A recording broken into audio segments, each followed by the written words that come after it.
So I often get asked, what makes for a good husband? What actually makes for a great husband? And the research is clear. There are a lot of things that men have, a lot of things we need to have to be great husbands. But there's one that's far superior to any of the rest of them. My name is Dr. Alduan Tartt, psychologist and minister, and I want you to tune in. Men, ladies, I want you to tune in because if your man, your husband does not have this, his chances of succeeding in the relationship or marriage are pretty low. All right, now this is an ability. What is it? Influenceability. Influenceability. So, influenceability is a strength, not a weakness. All right, like the research shows, I'm gonna read this to you. All right, that the most successful marriages are those where husbands allow themselves to be influenced by their wives. That's coming from Dr. John Gottman. It means listening, valuing her input, and making adjustments, not being passive. So, man, this is not meaning being henpecked. This is not meaning being a henpeck. This is not meaning being controlled. This is not meaning that you're a do boy. This does not mean that you are being controlled. All right. This means that you are doing the number one thing you need to do in a relationship, which is to be influenceable. How can you be in a relationship if you refuse to change or adapt or take the data from your partner and adapt it into what y'all should be doing as a unit? Now, if you want to do it all your way, don't date.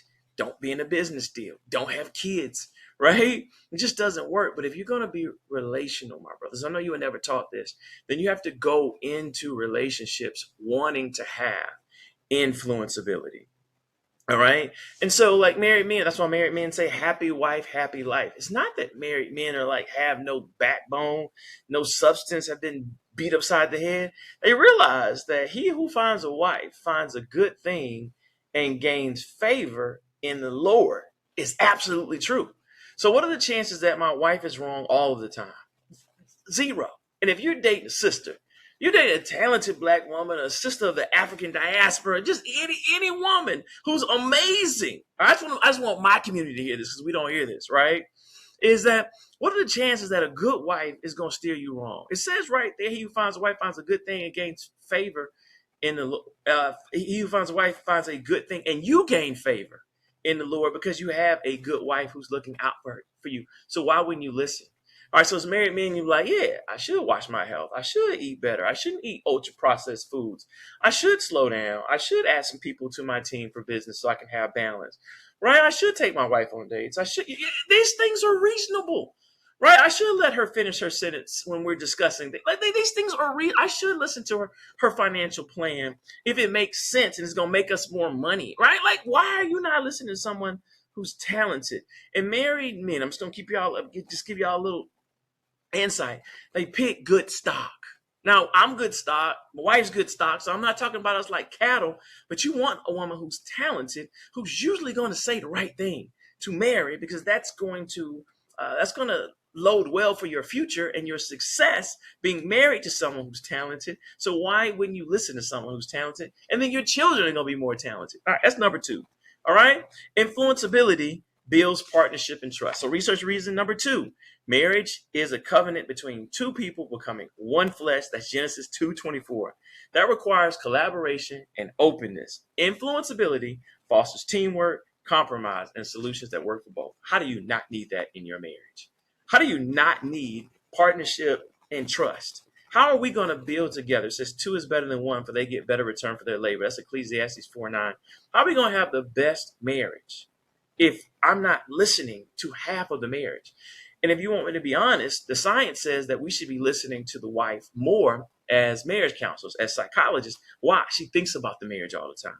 I was at the retreat here in Atlanta. If y'all looking for a nice private club for primarily African Americans, check out the retreat by the Gathering Spot. Anyway, I was by myself. I met with someone earlier. We had a phenomenal conversation about marriage and family and children and how really money really doesn't matter as much as happy family, right? And our health. And anyway, when he left, I was finishing my meal because he had to run off to a wedding. And I heard the ladies at the next table talking all about relationships. right? They were just talking about relationships, all right? And some of the things that they were talking about, I just heard over and over again, just things that weren't working out with their better half.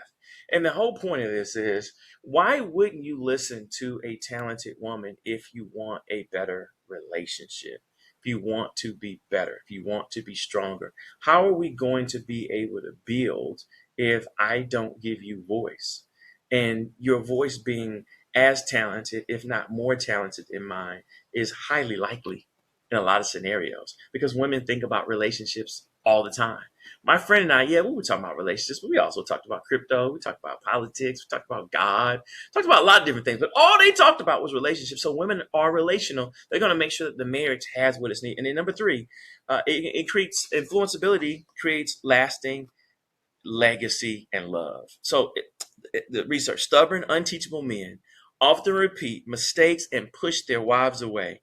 Influenceable husbands adapt, evolve, and grow with their families over time. I'm just trying to give y'all the keys, y'all.